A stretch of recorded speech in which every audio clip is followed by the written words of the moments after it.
पूज्य मालिक को मेरा सादर प्रणाम और सभी भाइयों और बहनों को मेरा नमस्कार। उसके बाद मेरे दिल में कुछ ऐसे भाव उभरे जिसे मैं आज भी शब्दों में व्यक्त नहीं कर सकता। वह कृतज्ञता, श्रद्धापूर्ण विस्मय और प्रेम की भावना का ऐसा सम्मिश्रण था जिसमें ढेर सी शर्म शामिल थी। शर्म इसलिए कि वे हाथ से पंप चलाकर बाल्टी भरते रहे और मैं खड़ा खड़ा देखता रहा, और यह सोचकर कि वे अपने लिए पानी भर रहे हैं। मैंने उनकी जरा भी मदद नहीं की। जब वे पानी भर रहे थे तो सारे समय मुझे लगता रहा कि मैं जाकर पानी भर दूं, लेकिन संकोचवश मैं जा न सका। खैर, उन दिनों आश्रम में स्नानघर नहीं था, इसलिए उनके कहने के मुताबिक कुएं के पास वहीं खुले में बैठकर मैंने स्नान कर लिया। तब तक चाय नाश्ता आ गया। चाय नाश्ता करने के बाद मैं बरामदे में आकर बैठ गया और गुरुदेव अपने रोजमर्रा के काम में लग गए। बीच बीच में घर के भीतर जाकर काम करने वालों को कुछ निर्देश भी दे रहे थे। आश्रम में घुसते ही जिन सज्जन से मेरी मुलाकात हुई थी, गुरुदेव ने उनसे मेरा परिचय कराया। वे श्री ईश्वर साय थे, जो गुरुदेव के निजी सचिव थे और स्थायी रूप से उनके साथ ही रहते थे। गुरुदेव ने सोचा कि मैं रात में वहीं ठहरने वाला हूँ। मुझे उसी शाम लौटना था, परंतु मैं यह बताने की हिम्मत न कर सका, इसलिए मैं बस बैठा बैठा कुछ घटित होने का इंतजार करता रहा। 7 बजे के करीब गुरुदेव घर के अंदर गए और तुरंत वापस आकर मुझसे पूछते लगे, क्या मैं प्याज खाता हूँ? मैंने जवाब दिया कि मैं नहीं खाता। मैं इस सवाल से कुछ उलझन में पड़ गया और यही अंदाजा लगाया कि शायद आध्यात्मिक साधना से इसका कुछ संबंध होगा। वे फिर से भीतर गए और करीब 15 मिनट बाद आकर बरामदे में अपनी आराम कुर्सी पर बैठ गए। 8 बजे के करीब किसी सज्जन ने आकर धीरे से उसके कान में कुछ कहा। वे तुरंत उठ खड़े हुए और मुझसे कहने लगे, आइए, खाना तैयार है, आप खा लीजिए। मुझे पता है कि दक्षिण के लोग खाने के साथ दही खाते हैं, इसलिए मैंने दही मंगवा दिया है। मुझे इसकी उम्मीद नहीं थी। चुपचाप उनके पीछे पीछे जाकर मैंने खाना खा लिया। उसके बाद मैंने जाने की अनुमति मांगी। गुरुदेव आश्चर्य में भरकर बोले, आप इतनी दूर से अभी अभी तो आए हैं, क्या एक दिन भी नहीं रुक सकते? उन्होंने इतने प्यार और सच्चे दिल से आग्रह किया कि मैं मना ना कर सका। तब तक वहाँ के कुछ अभ्यासी भी इकट्ठे हो गए। हम सब थोड़ी दूरी रखते हुए उनके चारों ओर चुपचाप बैठ गए। गुरुदेव बीच बीच में कुछ इधर उधर की बातें करते और फिर से चुप्पी साध कर अपने मौन में डूब जाते। इसी तरह इधर उधर की बातों चुप्पी साध कर अपने मौन में डूब जाते। इसी तरह इधर उधर की बातों में शाम बीत गई। आखिर में 10 बजे के करीब जब मुझे बहुत नींद आने लगी तो मैं उठकर सोने चला गया। आगे चलकर गुरुदेव की दिनचर्या के निजी अनुभव से मैं जान पाया कि वे आम दिनों से कुछ अलग था। वे बड़े मजाकिया और हाजिर जवाब इंसान थे और आमतौर पर उनकी बातें बड़ी दिलचस्प और मज़ेदार हुआ करती थी। कभी कभी वे चुप्पी साध लेते थे, परंतु ऐसे मौके बहुत कम होते और ज़्यादा देर तक नहीं टिकते थे। तब वे अपने आप में डूब जाते और ऐसा लगता मानो बहुत दूर किसी दूसरी दुनिया में पहुंच गए हों। उन्हें अपने गूढ़ दार्शनिक विचारों को सीधी सादी और बोलचाल की भाषा में व्यक्त करने की विलक्षण क्षमता हासिल थी, इसलिए जब वे बोलते तो अनपढ़ गंवार भी उनकी बातों को समझ जाते और उन्हें आत्मसात करके अपनी रोजमर्रा की जिंदगी में उतार सकते थे। परंतु इन सब बातों का निजी तौर पर अनुभव तो मैं काफी बाद में कर सका। गुरुदेव के साथ बिताया वह पहला दिन मेरे लिए कुछ निराशाजनक ही रहा, क्योंकि उन्होंने मुश्किल से इधर उधर की 2-4 बातें मुझसे की होंगी और देखा जाए तो उन बातों का आध्यात्मिक दृष्टि से कोई महत्व नहीं था। सिर्फ उन्होंने शालीनता से मेहमान का आतिथ्य सत्कार करने वाले अच्छे गृहस्थ का अपना रूप ही मेरे सामने प्रकट किया था। परंतु खासतौर पर एक बात गौर करने वाली थी कि गुरुदेव में वह सब बिल्कुल सहज, सच्चा और उनके स्वभाव का एक हिस्सा लग रहा था। उसमें दिखावे, असहजता या बड़प्पन की बू तक नहीं थी। उनका बर्ताव उतना ही सहज और स्वाभाविक था कि जितना सूरज का चमकना या पानी का भिगो देना। पहली बार मेरा सामना एक ऐसे विनम्र और आदर्श गृहस्थ से हुआ था, जिसके अतिथि सत्कार में न एहसान का भाव था न दास्ता का। जिस दम्भ और झूठी शानो शौकत को तथाकथित धार्मिक गुरुओं, मठाधीशों और महात्माओं का खासतौर पर भारत में जरूरी हिस्सा समझ लिया गया है, गुरुदेव में उनका नामो निशान नहीं था। अपने काम के सिलसिले में मुझे भारत के अलग अलग शहरों का दौरा करना पड़ता था। उस दौरान मुझे महात्मा, सन्यासी, संत आदि के रूप में मशहूर ऐसे सज्जनों से मिलने के अनेक मौके मिले हैं, परंतु चाहे कोई छोटा मोटा गुरु रह रहा हो, पहुंचा हुआ महात्मा, हर एक में वही हैकड़ी, वही आडंबर का घटा टोप, झूठे वादों की भरमार और शिष्यों से भेंट इकट्ठा करने की लोलुपता ही दिखाई पड़ी। कोई भी इन दुर्गुणों से बच नहीं पाया था। शाहजहाँपुर में पहली बार मेरा सामना एक ऐसे गुरु से हो रहा था जो हर तरह के दिखावे से दूर, सीधा साधा और विनम्र इंसान था। उसकी किसी तरह की कोई मांग नहीं थी और जो अभ्यासी को आध्यात्मिकता की उच्चतम अवस्था प्रदान करने के साथ साथ उसकी शारीरिक रूप से सेवा करने के लिए तैयार था। भारतीय परिप्रेक्ष्य में गुरु की जो धारणा प्रचलित थी, इन सब का उससे जरा भी मेल नहीं बैठ रहा था। मुझे उस पहेली ने पूरी तरह झकझोर कर रख दिया। इसलिए इसमें आश्चर्य की बात नहीं कि जब मैं सोने गया तो मेरे मन में ऐसे ही उलझन भरे विचारों की उथल पुथल मची हुई थी। उस रात मैं ठीक से सो न सका। मेरे पलंग के पास दीवार पर आदि गुरु लालाजी साहब का एक बड़ा सा तेल चित्र टंगा हुआ था। मुझे ऐसा लग रहा था मानो वे मुझे घूर रहे हों, जिसकी वजह से मैं थोड़ा भयभीत और बेचैन सा हो गया। मैं रात भर करवट बदलता रहा। अंधेरे में भी मुझे ऐसा लग रहा था मानो लालाजी की तीक्ष्ण दृष्टि मेरी आत्मा तक को बेधती जा रही है। सुबह जल्दी मेरी आंख खुल गई और 6 बजते बजते मैं नहा धोकर तैयार हो गया। उस समय तक मुझे कोई नजर नहीं आया। गुरुदेव की आराम कुर्सी के बगल में उनका हुक्का तैयार करके रखा हुआ था। मुझे पता चला कि बाबूजी, जैसा कि प्यार से लोग उन्हें पुकारते हैं, हुक्के से ही दिन की शुरुआत करते हैं। ठीक 7 बजे वे बाहर आकर अपनी कुर्सी पर बैठ गए और हुक्के के कश लगाने लगे।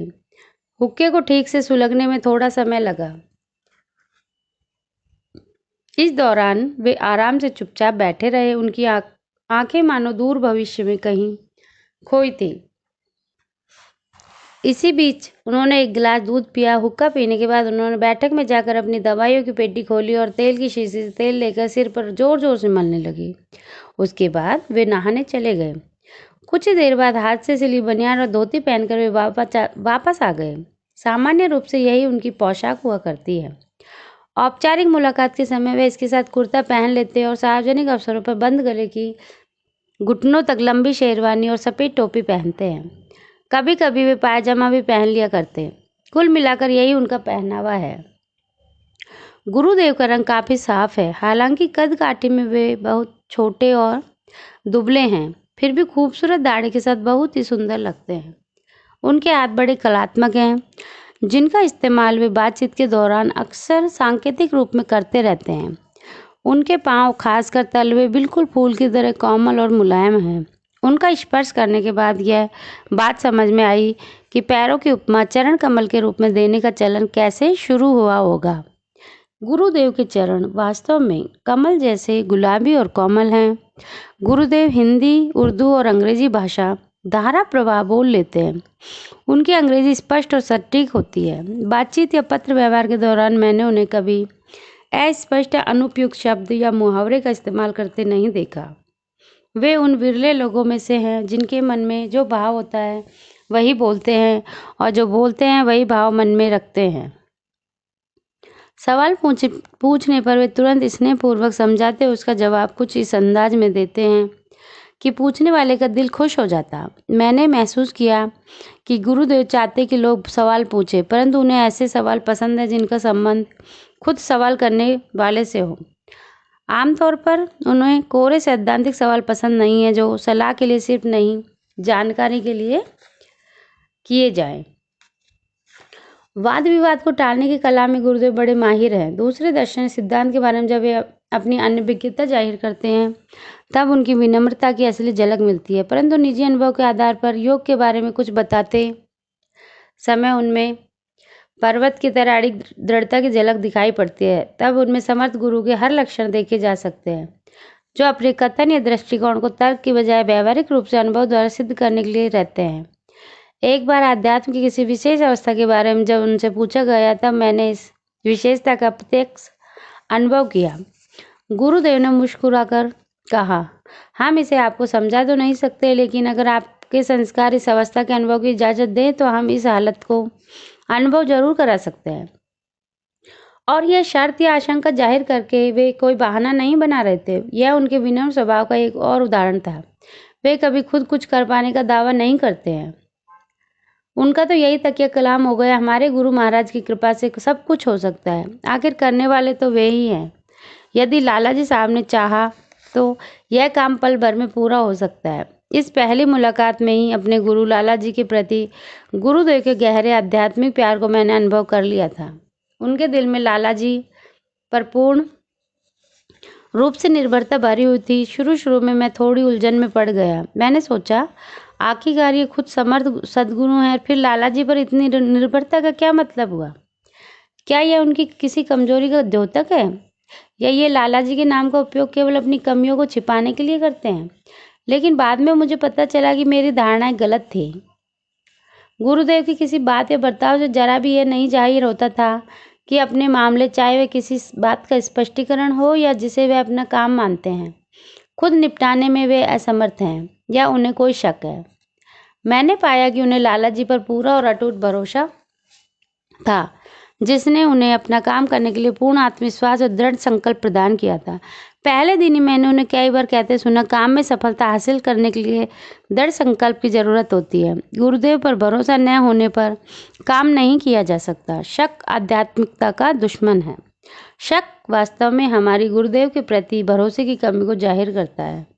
सुबह करीब 9 बजे गुरुदेव ने हम लोगों को, जो गिनती में लगभग 6 थे, बैठक में बुलाकर आधे घंटे का सत्संग कराया।